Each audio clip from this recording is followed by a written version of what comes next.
بسم اللہ الرحمن الرحیم وما اہلکنا من قریۃ الا ولہا کتاب معلوم ما تسبق من امۃ اجلها وما یستأخرون وقالوا یا ایھا الذی نزل علیہ الذکر انک لمجنون۔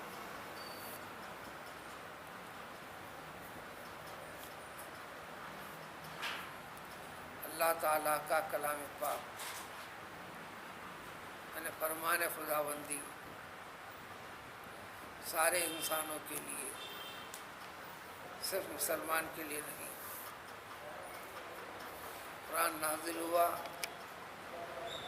عام انسان سے، کوئی ایک بھی مسلمان نہیں تھا۔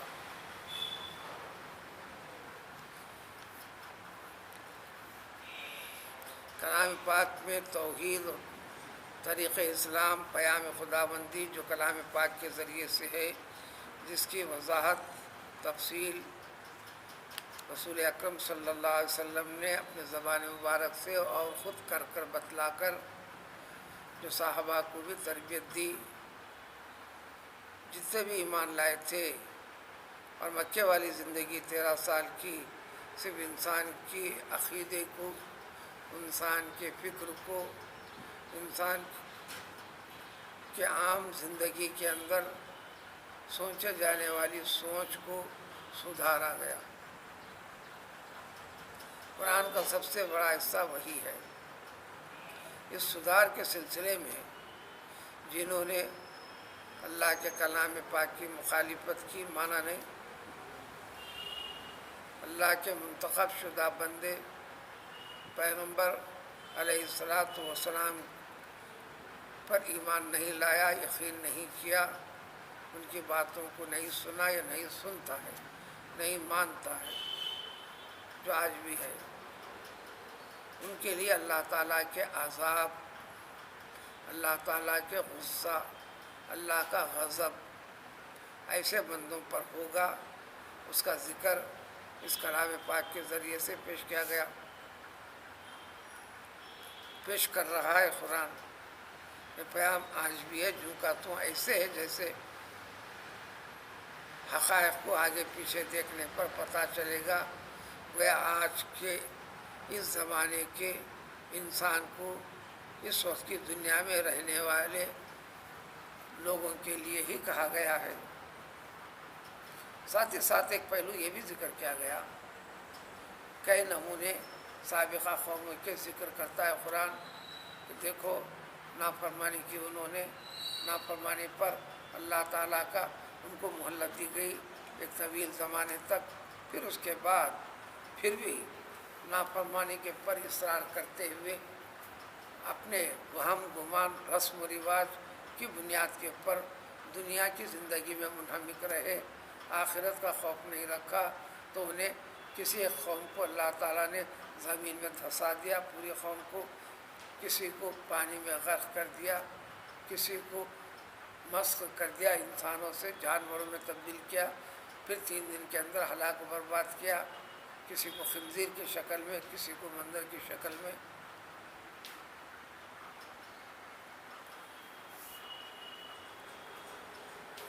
کسی کے لیے تو آسمان سے پتھر برسائے گئے، ایک قوم کے لیے قحط والی کیفیت پیدا کر دی گئی، پھر گہرا ابر لا لیا گیا، لوگوں نے پانی کی تمنا میں ہر کوئی باہر نکلا، پانی برسنے کے بجائے آگ برسائی گئی۔ آج کی اس آیت کا پس منظر یہ ہے، ایک اعتراض چیلنج مخالفت کرنے والوں کا، اس پر یقین نہیں رکھنے والوں کا، چلو آپ یہ ذکر کرتے ہیں نہ ماننے پر اللہ کا عذاب فلاں قوم کو ہوا نا، تو اس پیغمبر صلی اللہ علیہ وسلم بھی جو اسی کو ذکر کرتے ہیں، تو پھر ہم پر عذاب آتا کیوں نہیں؟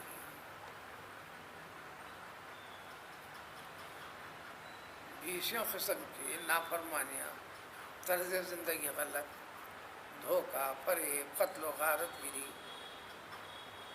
سودی کاروبار،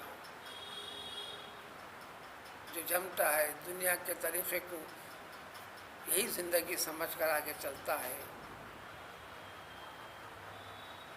غیر مسلم تو سب سے آگے ہیں جو اس کو انکار کرتے ہیں. کہلانے والے مسلمان بھی ان تعلیمات سے ان چیزوں سے واقفیت حاصل کرتے نہیں.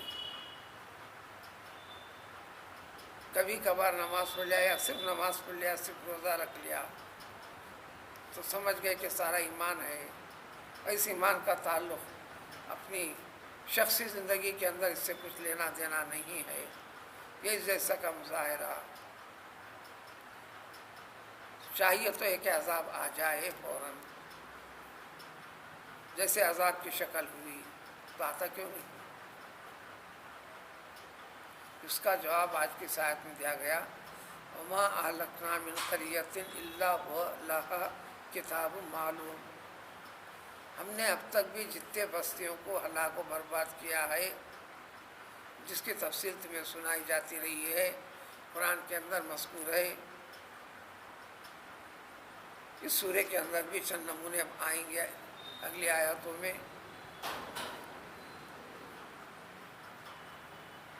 لوگ کرتے گئے, فلاں کرتے گئے, لوگوں کے چیلنج کی بنیاد کے اوپر اب لا کر بتاؤ. اس بنیاد کے اوپر ہم نے عذاب کو نہیں بھیجا, بلکہ سارے کے سارے فیصلے اللہ تعالیٰ کے پاس پہلے سے لکھے ہوئے محفوظ ہیں, جس کو لوح محفوظ کہتے ہیں. بندوں کی اجرت کے اوپر پہلے آئے گا نہیں. بندوں کی درخواست کے اس میں اور کچھ لیٹ کر دو, مہلت دے دیجئے, اس بنیاد کے اوپر قبول نہیں کی جائے گی مہلت. تو فرماتے ہیں کہ جتنے بستیوں کو ہم نے ہلاک کیا ہے تو اسی وقت ہلاک کیا ہے, اس کے لیے ایک کتاب معلوم لکھا ہوا مقرر ٹائم وقت موجود ہے. یہ اللہ کے اختیار میں. اے پیغمبر صلی اللہ علیہ وسلم, ایسا ہوتا ہے آپ کو بتانا آپ کا کام ہے. اے پیغمبر صلی اللہ علیہ وسلم کے ماننے والوں, پورے کلام پاک سے واقفیت رکھنے والوں, قوم سے بھی یہ بتا دینا. اس کے بعد یہ ذمہ داری تمہارے اوپر ہے بتانے کی, تمہارا کام بتانا. کسی قسم کے چیلنج کو اپنے طرف سے قبول نہیں کرنا. یہ کام کسی کے چیلنج کی بنیاد پر ہونے والا نہیں. اللہ تعالیٰ اس سے غصے میں آ کے فوراً فیصلہ نہیں لیتے. تو ہر ایک کا ایک وقت مقرر تھا جب ہوں گا تو تمہارے لیے. اور ایک سوال یہ تھا, ہر ایک کے لیے فوراً اس نبی نے دعا کی, ہلاکت ہو گئی, برباد ہو گئی ساری قوم. اس زمانے میں ایسا ہوتا کیوں نہیں؟ تو اللہ تعالیٰ نے اس عذاب کو قیامت تک کے لیے مؤخر کر دیا. اس کے بعد ہونے والے آنے والی زندگی کے ساتھ جوڑ دیا. اس سے غلط وہم و خیال میں نہ رہیں. جب وہ وقت آئے گا, جب بھی ما تسبق من امت اجلہا, کوئی بھی قوم اپنی لکھی ہوئی مدت سے اس سے پہلے بھی نہیں گزرے گا وہ وقت جو اللہ تعالیٰ نے مقرر کر کے رکھا ہے. وما یستاخرون, اس میں آگے بھی نہیں بڑھے گا, تاخیر بھی نہیں ہوگا. یہ غلط فہمیوں کو دور کیا گیا. انسان کو سدھارنے کے لیے ہر نبی کے بارے میں دیکھیں گے, یہ بشیر ہیں, یہ نذیر ہیں. نذیر پہلے, بشیر بعد میں. کیا کیا غلط عملی بندہ ہوتے ہوئے اپنے معبود, اپنے رب, اپنے خالق, اپنے رازق, اس کی نافرمانی کرتا ہے, اس کو آگاہ کر دینا, تنبیہ کر دینا, یعنی وارن کر دینا.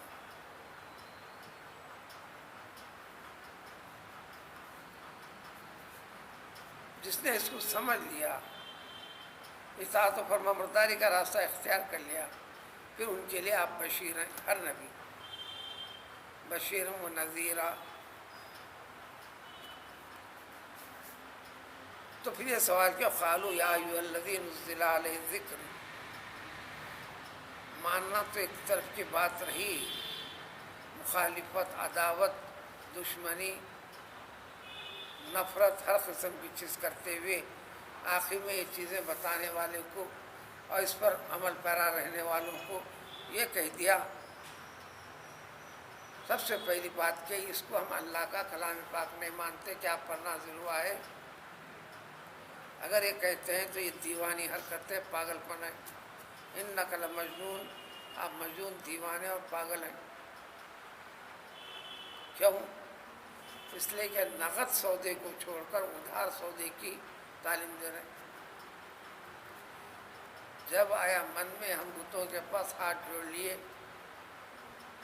اور دنیا کی زندگی میں مصروف مشغول ہو گئے، اس کے اندر ساری دنیا کی زندگی کے اندر ایک رنگ، ایک ڈھنگ، ایک قانون کی بنیاد پر چلنا من مانی کرنے سے روک دیا جا رہا ہے، تو یہ سب کا سب ہم کو چلتی ہوئی مصروف اور مشغول اور لطف اندوز اچھی سمجھے جانے والی زندگی سے تم روک رہے ہو۔ تو مذاق اڑاتے ہوئے انہوں نے کہہ دیا کہ یہ تو صرف دیوانی حرکت ہے، دیوانہ پن ہے، ہم اس کو اختیار کرتے ہیں تو دیوالا نکل جائے گا۔ پھر ایک چیلنج ان کا، کیوں نہیں آپ فرشتوں کو لے کر آئیے، آسمان سے فرشتے اترے، ان کو بلائیے، وہ فرشتے درمیان میں رہ کر ہم سے کہنا دیکھو یہ نبی ہے، یہ اللہ کا کلام پاک ہے،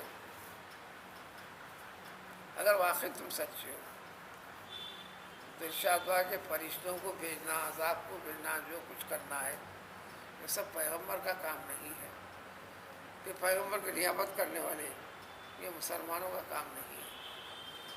قانون خداوندی کو سمجھانا، بتانا کام ہے، یہ فیصلے لینا اللہ تعالیٰ کے اختیار کی بات ہے۔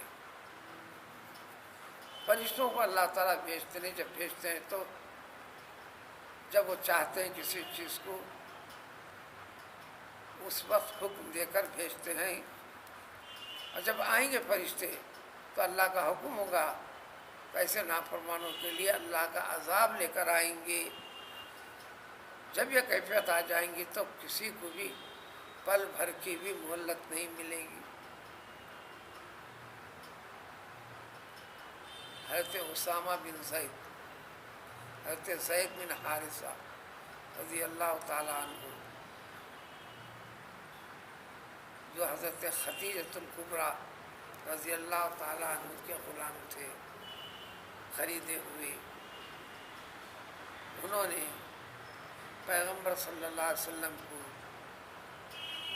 جو رشتے کے اعتبار سے شوہر ہوتے ہیں، بیوی نے آپ کے حوالے کیا،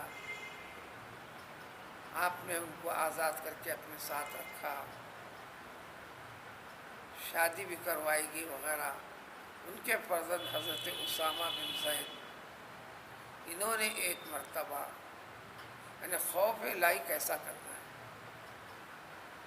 ایک اونٹ حضرت زید بن ثابت رضی اللہ تعالیٰ عنہ سے خریدا 100 دینار میں، کافی بڑی قیمت والا۔ 1 مہینے کی مدت کے بعد ادائیگی کا وعدہ لیا۔ حضور صلی اللہ علیہ وسلم نے تعجب کرتے ہوئے فرمایا تم نے یہ یقین کیسے کر لیا؟ کیا گارنٹی تمہاری کہ 1 مہینے تک تمہاری زندگی برقرار رہے گی؟ میں تو موت والے سلسلے میں اتنا ڈرتا ہوں، خوف رکھتا ہوں، یعنی پیغمبر صلی اللہ علیہ وسلم، جب آنکھ کھولتا ہوں مجھے یقین نہیں کہ پھر پلک بند کروں گا، پلک بند کرنے کے بعد مجھے یقین نہیں ہوتا کہ کھول بھی سکوں گا، اس درمیان میں موت آ سکتی ہے۔ منہ میں جب کوئی چیز نوالا لیتا ہوں، لے لیا ہوں اتنا تو سمجھ میں آ گیا، ابھی حلق سے نگلوں گا یا نہیں نگلوں گا مجھے پتہ نہیں۔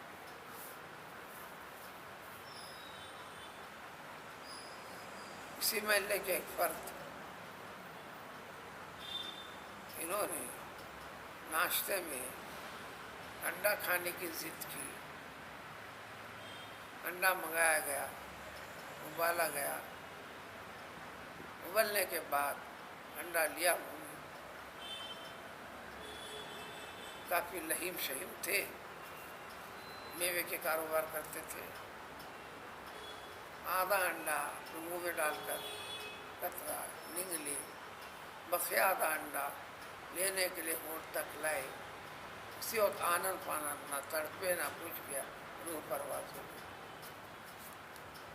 یعنی یہ سمجھنا کہ جو چیزیں بتائی گئی ہیں، حضور صلی اللہ علیہ وسلم فرمایا میں منہ میں لقمہ لے لیتا ہوں تو مجھے یقین نہیں کہ نگلنے سے پہلے بھی موت آ سکتی ہے۔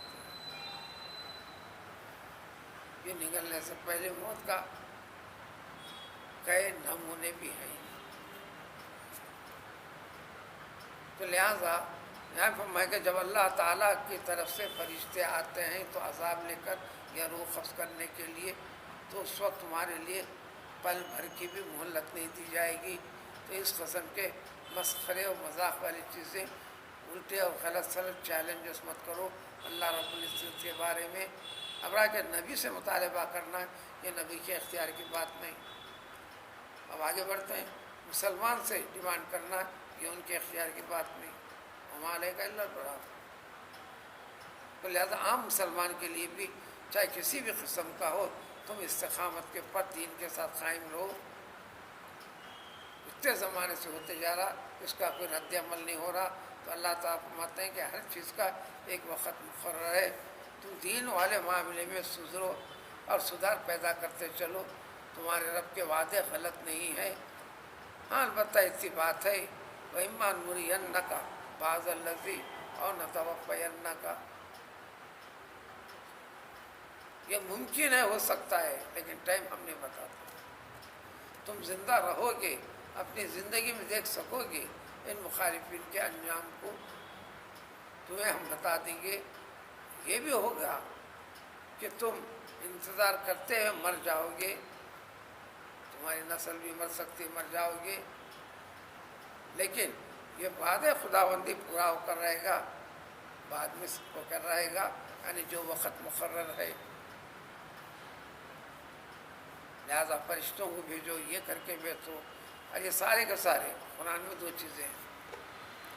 بہت سے ڈیمانڈ قوموں نے کیا انبیاء سے، انبیاء نے دعا کی، اللہ نے قبول فرمایا، درخواست قبول بھی کر لی گئی۔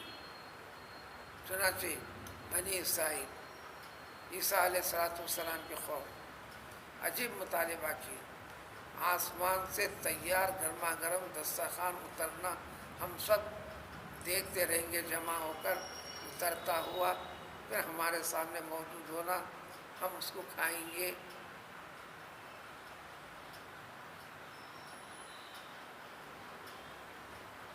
پارے 7 کے اندر پوری تفصیل ہے، لیکن اس مطالبے کے اندر خلوص تھا، حقیقت تھی، اپنے ایمانی کیفیت کو اور مضبوط کرنا تھا۔ تو اللہ تعالیٰ نے فرمایا دیکھو ڈیمانڈ کر کے کر رہے ہو، ہم تو نازل کر دیں گے، اس کے بعد اگر غلطی کرو گے، خطا کرو گے، لَأُعَذِّبَنَّ عَذَابَ اللَّهِ وَأُعَذِّبُ أَحَدًا مِّنَ الْعَالَمِينَ، ایسا عذاب دوں گا کہ ساری دنیا میں ایسا عذاب کسی کو نہیں دیا تھا۔ اترا، کئی دن تک رہا، جب دیکھو تازہ جھکا تو ساری قوم کھاتے رہی، پھر بعد میں اس پہ خیانت کرنے لگی، اٹھا لیا گیا، اٹھ کر جاتا ہوا بھی سب نے دیکھا۔ پیغمبر ابراہیم علیہ السلام نے درخواست کی، آخر آپ مرے ہوئے کو زندہ کیسا کرتے ہیں؟ چند مردوں کو زندہ ہوتے ہوئے میں دیکھنا چاہتا ہوں۔ اللہ نے فرمایا کیا تمہیں یقین نہیں؟ انہوں نے فرمایا پورا یقین ہے، لیکن اور مزید اطمینان قلب پہ نہیں، ٹھیک ہے کر کے بتا دو۔ لیکن یہ ڈیمانڈ ایسے تھے، یہ حق کو جان کر ماننے ایمان لانے کے لیے نہیں تھے، مسخرہ پن تھا، ٹھٹا مذاق تھا، جو کرنا تھا۔ ان چیزوں کو اللہ نے فرمایا اس قسم کے ڈیمانڈ مت کرو، جب ہوں گا تو اللہ تعالیٰ کا عذاب آئے گا تو تمہیں ذری بھی مہلت نہیں ملے گی۔ عذاب کا نہ آنا یہ کہاں سے نکلا کہ یہ چیز صحیح نہیں ہے، جو چاہے کرتے چلے جاؤ۔ لہذا آخرت کی فکر کی جائے۔ اب رہا کہ اس کلام پاک کے بارے میں انہوں نے ایسا کیا، یہ کلام پاک ہمارا نازل کردہ ہے، اس کی حفاظت کیسے کرنا، اس کے طریقے کیسے نکالنا ہمارا کام ہے، اس کی وضاحت تفصیل اگلی آیت